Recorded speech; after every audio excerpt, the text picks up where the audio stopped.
Today's lunch is sandwich and french fries. Oh, today's a set of my favorites, isn't it? Thanks. Work hard at your job today. I get up at 5 a.m. every morning to make lunch for my husband. I work too, so honestly, it's tough. But my husband always smiles when he takes the lunch and says it's delicious, so the hardship just flies away. But then, one day. Here you go. Today's lunch includes burrito. Wow, thanks.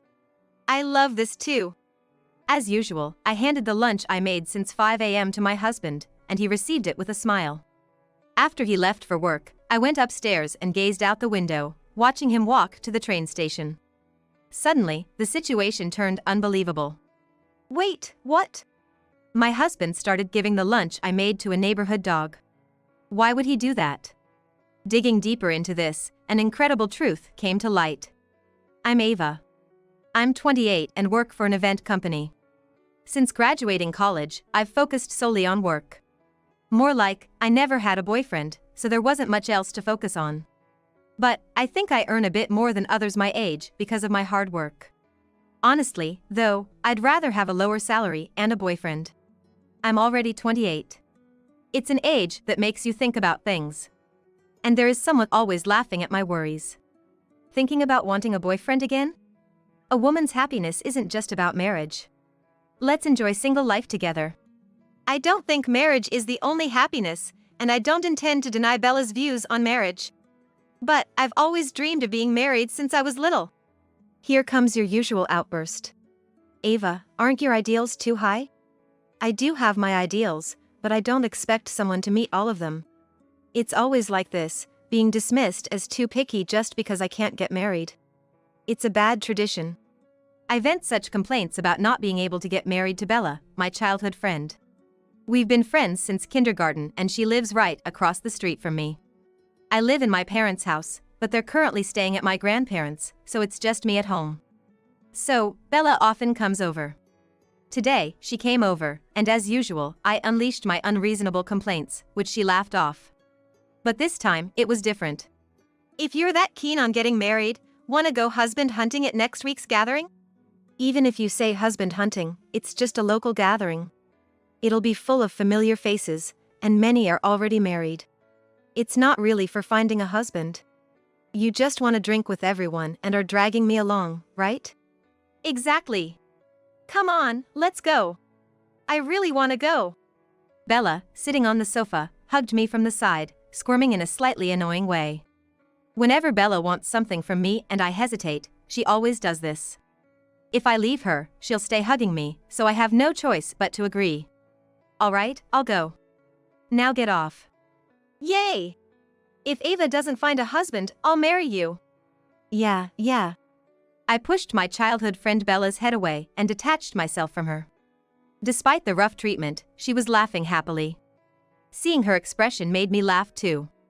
I caved into Bella's persistence and decided to attend the local gathering. The purpose was supposedly to find a husband, but I knew it would be full of familiar faces, so I wasn't expecting any real encounters. That's why I didn't put much effort into getting ready and headed to the pub, which was the venue. Hey everyone, sorry I'm late. As I entered the pub, Bella immediately dived into the circle of friends who had already gathered. I followed behind her and sat next to Bella. I'm not much of a talker, so it's easier to be near Bella who's always chatting. As I automatically took my usual spot next to Bella, I was approached by a man sitting on my right. Hey, isn't that Ava? Theo? I thought it was just the usual locals who stayed around the area attending, so I didn't realize there were some unfamiliar faces mixed in until then. Seeing someone I never expected to be there, I blinked several times to make sure I wasn't seeing things. The man next to me was undoubtedly Theo, my first crush from school. I liked him from the 5th grade until we graduated middle school but never confessed because I was too shy. Our paths separated in high school, and that was the end of my first love. A typical first love story. But here I was, bumping into my first love as an adult. Something I'd only seen in dramas and always scoffed at, yet now I was living it. I mentally apologized to all those drama scriptwriters I had laughed at. It's rare to see you here. I've lived relatively close by, always meant to come. But my girlfriend was a bit clingy. Looks like it wasn't going to be a drama-like encounter after all. Within 3 seconds of starting the conversation, I learned he had a girlfriend. I felt like demanding an apology from the scriptwriters I had just mentally apologized to. I really got my hopes up for nothing. Just when I thought so, a glimmer of hope appeared. Really? Are you okay today? Actually, I've been living with my girlfriend, but we decided to break up, so I thought I'd come back here. Oh, I see. Here I am, grateful again. Talk about a complete turnaround. Just when I thought I could talk to him without worrying about his girlfriend, an interruption came, as expected. What? Theo, you're breaking up with her? Seriously? You guys seem so close. Wasn't it about a year ago we last met? I thought you might be getting married soon. Well, you know, things happen. Suddenly, the conversation was hijacked, and I felt frustrated, not knowing how to rejoin the men's chat, just waiting for a break in their conversation. My emotions were all over the place with this unexpected reunion with my first love. Bella, noticing my predicament, didn't miss her chance. So, Theo, you're coming back to town. If you're single, you must have some free time, right? Hang out with Ava. She's been all about work, so she's got some money. Do you have to put it like that? Don't be shy. It's your first love, after all. I'm returning to my hometown after a long time, so it'd be nice to reconnect with local friends. Well, everyone's pretty tied up with marriage and stuff, so I'll take on that role. Under the table, where no one could see, my childhood friend Bella poked my thigh with her finger, probably signaling her thanks for the nice assist. Later, I got a call from Theo, my first love, and surprisingly, our romance progressed smoothly. In just a month, we started dating. I thought if things kept going well, I might marry my first love by the time I turned 30. Theo seemed to consider marriage too, but he had a reason for hesitating. I work in different factories as a temp worker, so I make way less than you, Ava. I'm worried I'd just be a burden if we got married. But you're managing to live on your own, right? Yeah, by myself. As long as you're not drowning in debt or anything, I don't see a problem. You work hard, oh Theo, so don't worry about it. Theo was concerned about earning less than me. But I believed as long as we could live comfortably with our combined income, it wasn't an issue. After sharing my thoughts, Theo proposed to me. It was a whirlwind romance, just 6 months after we started dating. Some might say it's better to know more about your partner before marrying. I thought so too, but Theo's honesty about his financial worries was what convinced me. It's not easy for a man to admit something like that. And his openness made me see his seriousness about marriage. A year after reuniting with my first love, I got married. Ava finally got married. She's not just mine anymore. Since when was I yours, Bella? Though I was married, life at home was the same as always, with Bella around. She lounged on the sofa while I folded laundry. I had been living alone in my parents' house, so after getting married, Theo started living with me. Our house became a love nest for newlyweds. However, since Theo usually had weekends off and Bella and I had weekdays off, Bella would still come over from her house just across the street whenever Theo wasn't home. So, even after getting married, life with Bella didn't change much. It was just like adding Theo into the mix. I didn't realize that this unchanged routine was already heading towards chaos. 6 months into the marriage, Bella was at our house as usual. Theo doesn't like dogs, right? Yeah, but why? He always takes the turn at the corner of our house to go to the station, right? I see him every morning, avoiding a dog walking its way. He freezes, sticking to the wall.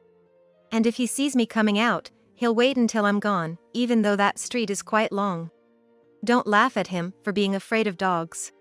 That's Gone, the Labrador, right? He's big, and the street is narrow. It's understandable. If Theo took a detour, it'd make his trip to the station much longer. Although Bella sometimes treats me like a toy, it seems like my husband has become a good toy for her too. Gone never barks or jumps at people though. But why don't you at least try to adjust timing a bit for Theo? That's why I've been letting Gone out in the yard first these days, waiting for Theo to pass by before I take Gone for a walk. I think one shouldn't laugh at people who are afraid of dogs. But since it was about someone close to me, I couldn't help but join Bella in laughing. The next day. Today's lunch is sandwich and French fries. Oh, my favorite combo today, thanks. Work hard at your job today.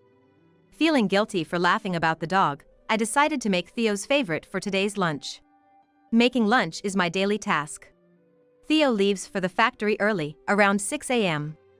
So, I prepare a bit the night before and wake up at 5 a.m. every morning to make lunch for both of us and Theo. I work too, so waking up at 5 a.m. every morning is honestly tough. But this was something I insisted on when we got married. I'll mainly handle the household chores. Why? Shouldn't we work together on them? I earn way less than you, so let me at least do this much. I keep telling you, you don't need to worry about that. But I do worry about it. I thought it was a trivial matter, but Theo looked serious. Everyone has different perspectives.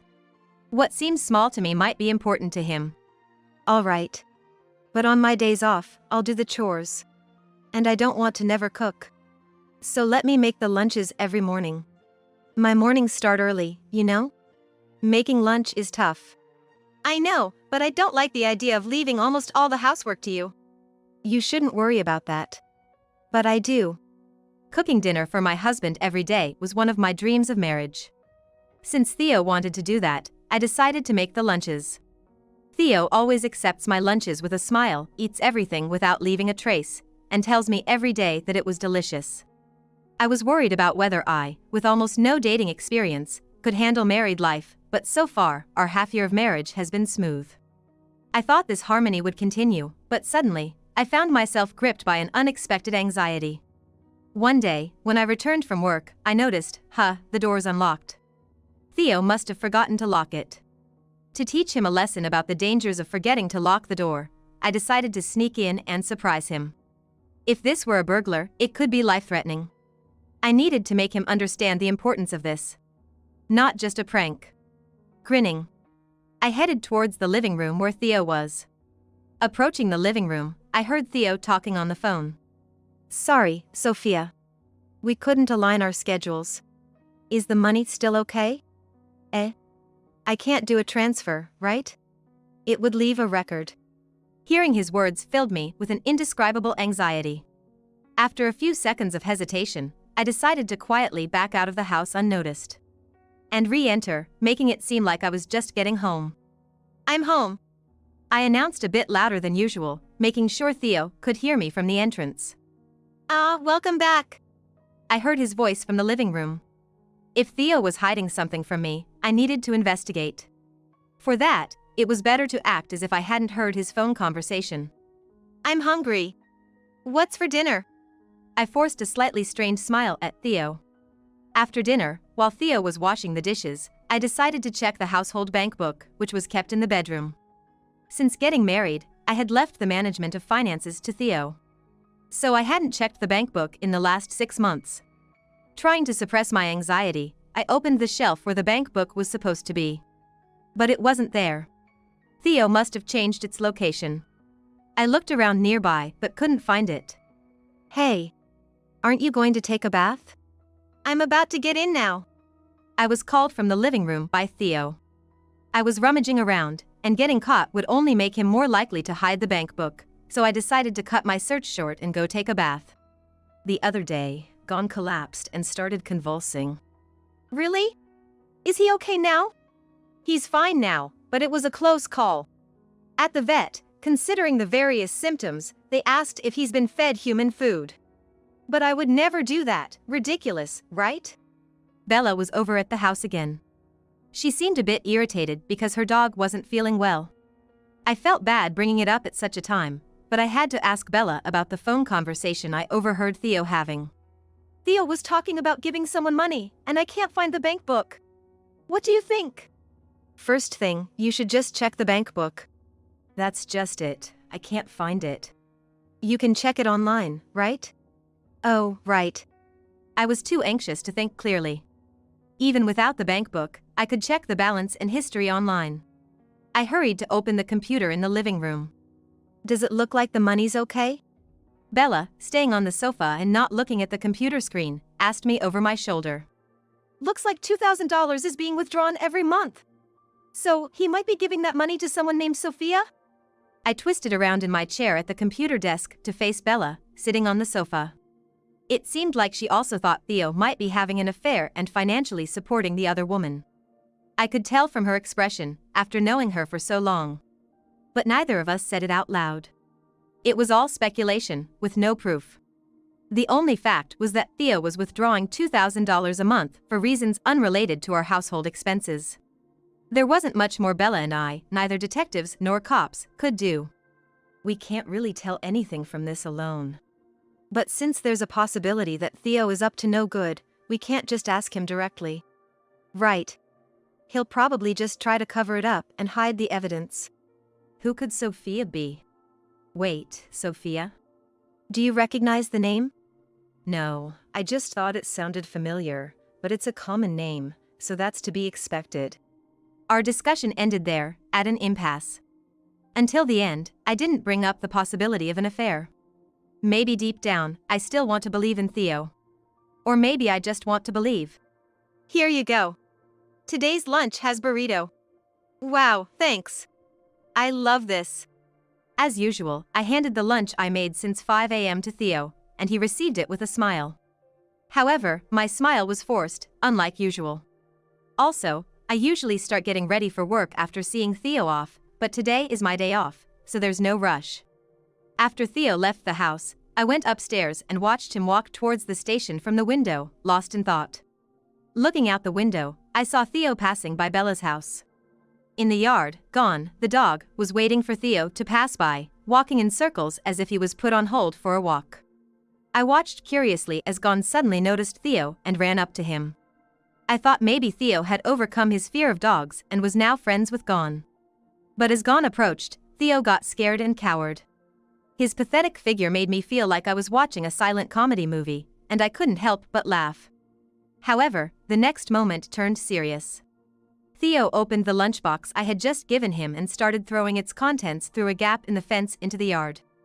After a couple of tosses, the lunchbox was empty, and he nonchalantly continued on his way to the station. The whole incident barely took 3 seconds. Wait, what? I was stunned by what I saw. Realizing I couldn't just stand there, I hurriedly called Bella. What's up so early in the morning? Stop, Gon! He's at the edge of the yard! Today's lunch included burrito. It has onions, and they're harmful to dogs, potentially causing poisoning. Bella, still with her phone to her ear, rushed out to the yard. Seeing Gon eating something, she opened his mouth and used her fingers to remove the contents. After confirming that Bella had reached Gon, I headed down to join her. Thankfully, Gon was taken to the vet and turned out to be fine. Bella came to my house after returning from the vet, her usual brightness gone. Is it true? Theo was feeding Gon lunch? I saw it clearly, so there's no doubt. I'm sorry. It's not your fault, Ava. But to think it was Theo giving human food to Gon. Could this be related to Sophia? Food? Sophia? Oh! Did you realize something? I remembered someone mentioning the name Sophia. It's still speculation, but if our hunch is right, I can never forgive Theo or this Sophia person. Bella and I decided to corner these two. The day after discovering Theo feeding my homemade lunch to the dog. Here, your lunch. What's inside is a surprise. Something special today? Thanks, looking forward to it. I handed the lunch I made early in the morning to Theo with a smile, and he accepted it with a grin. But unlike usual, I called Bella as soon as Theo left. I watched from the second-floor window as Theo, with practiced ease, opened the lunchbox and, while cowering from the approaching Gon, threw its contents into the yard without looking. He seemed uneasy, fearfully checking what he had thrown. From afar, I laughed again at his sight. I had put wet dog food in his lunchbox, safe for Gon to eat. Theo must have been shocked to find dog food in his lunchbox. And Bella, who had been hiding around the corner, slowly approached the bewildered Theo. From above, it was obvious, but Theo, still oblivious to Bella's presence and fixated on the dog food, looked quite comical. When Bella finally spoke to him, Theo jumped in surprise, clearly startled. Although I wanted to watch Theo's amusing reaction for longer, Bella's approach meant I had to go down too. So you've been the one feeding Gon human food? You can't say you didn't know some foods are dangerous for dogs. Eh? Really? I didn't know. I was just trying to get along with Gon to overcome my fear of dogs. When I arrived at the scene, Theo was making awkward excuses. Ava, you're here. Tell Bella, I know it's wrong to feed Gon without asking, but she's freaking out over it. Well, of course she is. You were giving food that's poisonous to dogs. What are you even saying now? You were checking with your mistress what foods are poisonous to dogs, right? We know everything, Theo. About your affair and that you're giving her money every month. What? That's a leap. What are you talking about? I heard you on the phone with someone named Sophia, talking about money. When I checked the bank book, $2,000 was being withdrawn every month. You're giving that to Sophia, aren't you? Eh? Oh, the phone call. And the bank book? Sophia is just a friend, and I did give her money, but it was just lending her $100. And $2,000? That's because living costs have skyrocketed recently. It's more expensive than you think. Theo was stammering, trying to come up with plausible excuses. With our sudden jump from the dog food issue to the affair, he probably thought we didn't have solid proof. But he was mistaken. Can you say the same thing after seeing this? I pulled out my smartphone and showed him a video. I am having an affair with Theo. No, it's not really an affair. We've been involved since before he was married. Theo was speechless after seeing the video, looking like a silent movie actor. The video continued with more shocking revelations from a person named Sophia. So, are you going to keep denying it after seeing this? Why would Sophia? Theo, betrayed by his mistress, just slumped down where he stood. Gon, startled by the sound of Theo's work bag hitting the ground, started barking, so Bella calmed him from the other side of the fence. Since Bella looked busy, I continued to confront Theo. I filmed that with Bella yesterday. How did you find out about Sophia? I remembered what a friend said at our first meeting, about meeting one of your ex-girlfriends named Sophia. So, I called that friend and found out your friend hung out with Sophia 1 or 2 years ago and even went to the house you two shared. That's how I got the address. Yesterday, Bella and I thought it would be easy to catch Theo feeding lunch to Gon. But if the real reason he was throwing away my lunch was because he had someone else he preferred so he didn't want to eat it, catching him with the lunch might tip him off that we were onto his affair. He could hide it and escape, and there was a risk of him continuing to take money. It might be an overreach, but pursuing the lunch and affair issues simultaneously seemed best. So, we contacted our friend from the meeting, explained the situation, and got the address of the apartment Theo shared with his mistress. Also, as my husband had mentioned during the gathering, the address wasn't too far away, so Bella and I decided to go check out the mistress's place for ourselves.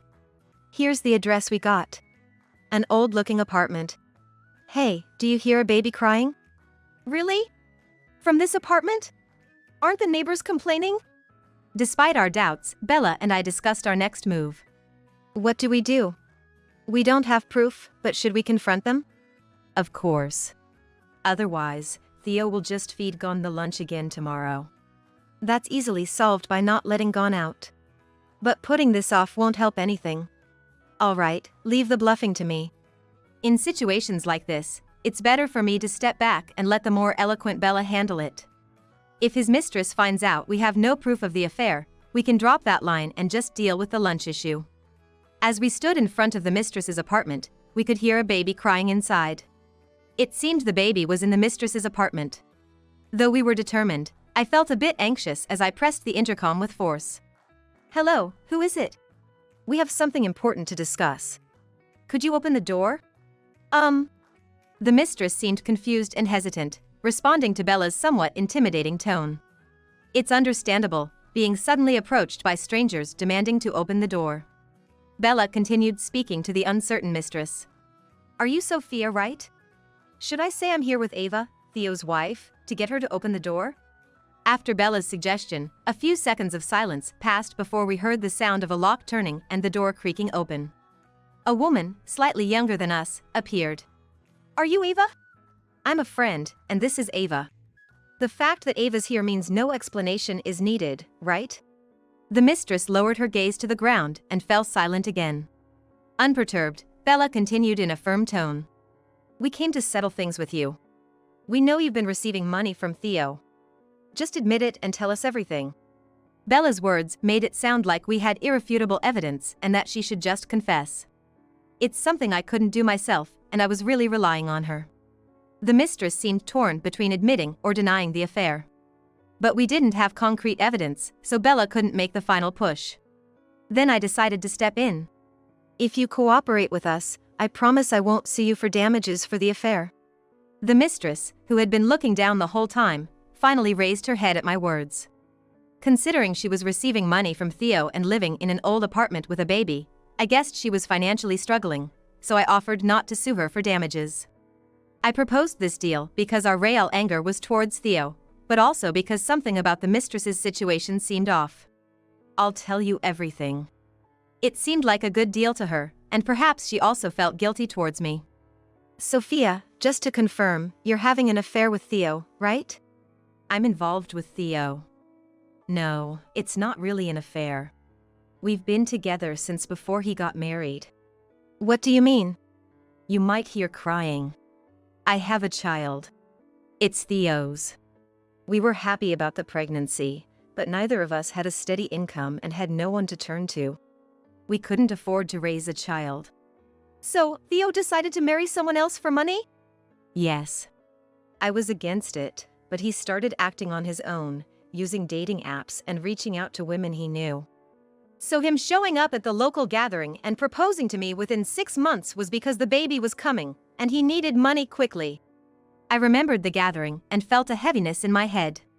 At the gathering, Theo learned that I was his first love, earned slightly more than others my age, and was looking for a relationship. Sorry. It's my fault, isn't it? Bella, who had shared this information, seemed to realize her role. She gave a wry smile. Of course, I didn't blame her, the fault lay with Theo. Really sorry. I'll return the $12,000 Theo brought over these 6 months. The mistress apologized so deeply I felt sorry a bit for her.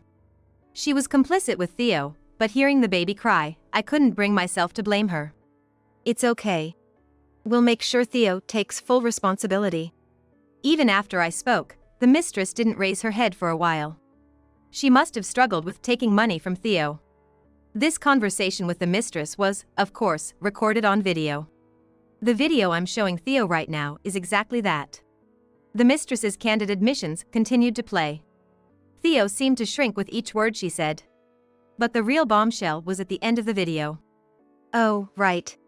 Sophia, one more thing. Theo recently started feeding lunch to Bella's dog. Do you know anything about that? Please don't get angry. Theo said your food wasn't very tasty, so he took over the household chores. But he was given lunch every day, which he secretly threw away at work. He thought it was wasteful to throw away food, so when he saw the dog in the yard, he started feeding it. He's afraid of dogs, so it was like killing 2 birds with 1 stone. He didn't waste food, and the dog kept its distance if it ate the food. I felt something inside me snap at the mistress's words. And Bella seemed to feel the same. However, since the mistress asked us not to get angry, I smiled and endured. But today, there was no need for patience. Hearing the infuriating words again in the video, we both felt a crackling tension within. So my lunch wasn't tasty enough, so you threw it away. You put Gon in danger just because you're afraid of dogs. You're never coming back to this house. Gon! Go get him! On Bella's cue, Gon started barking at Theo. But since the dog was in the yard, it was only through the fence. Yet, for Theo, who is afraid of dogs, Gon seemed like open hostility with an intensity as if it would jump out of the yard any moment, made him hastily flee from the scene. I told him never to return home, so he probably won't come back. Watching Theo being chased off by Gon, Bella and I couldn't help but laugh. Naturally, Theo and I got divorced after that. Initially, we had no proof of the affair, but the mistress provided us with incriminating photos and messages. I thought it might be a case of marriage fraud, but it seems that's hard to prove even if the marriage was for money. So, Theo's actions were ultimately framed as having an affair and financially supporting the mistress. As promised, I only demanded alimony from Theo, not the mistress. She offered to return the $12,000 she received over the 6 months of our marriage, but since I asked Theo for $40,000, including her amount, I told her no repayment was needed. I wanted her and Theo to focus on raising their child together. However, following our confrontation, the mistress decided to break up with Theo. Thus, Theo was left with paying not just the alimony to me but also child support. For Theo, a temp worker with low income, this was already a severe blow, but it didn't end there. He knowingly fed food that was poisonous to dogs to Bella's pet, putting its life in danger. As a result, Bella filed a police report. Theo was charged with animal endangerment, adding a criminal record to his troubles. I wondered why it was called animal endangerment for a dog, but apparently, that's the law. Now, with little income, substantial payments to make, abandoned by both his wife and mistress, and a criminal record to boot, Theo was left utterly alone. Bella and I felt satisfied seeing him face this hell. I regretted rushing into marriage and decided to leave my next relationship to fate, returning to a life focused solely on work.